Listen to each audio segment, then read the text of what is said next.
And we turn now to our nation's capital as we are now moving into day 7 of this federal government shutdown. Yesterday, the Senate failed for a 5th time to pass spending measures that would reopen the government.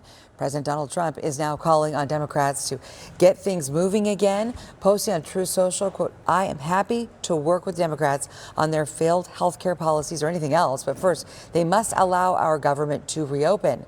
Democrats are pushing back, saying that they're worried health care costs could skyrocket as a result of all of this. The shutdown now impacting air travel. We warned you this could happen, and now delays in some areas are growing this morning. I want to get you out to Adam Mincer live at Phoenix Sky Harbor Airport to talk more about this and these impacts on everyday people.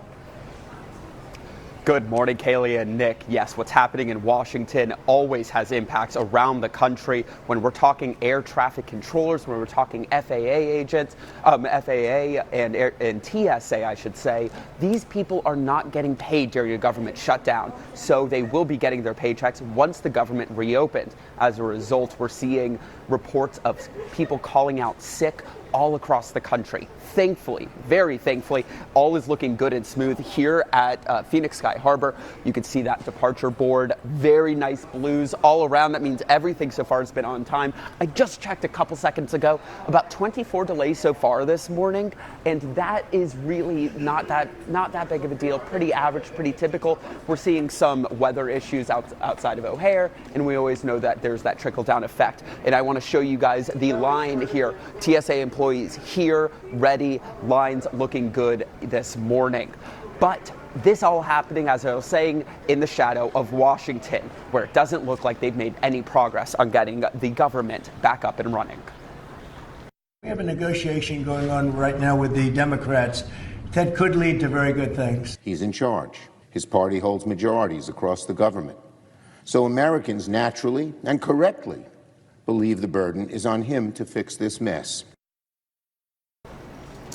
And people are seeing those headlines. I've had a number of passengers come up to me and say, please tell me everything is smooth here. And I can, again, report so far smooth at Sky Harbor. One airline employee telling me, try to check out what it looks like later in the day, because one issue can turn into two and they can all really build up on each other. So we'll keep an eye out later in the afternoon for potential impacts of people calling out sick. But right now, all smooth. Well, and that's significant, right? This morning when this story first broke, I thought, how did they do that? How did they land these planes from San Diego remotely? So I wanted to dive deeper and take a closer look.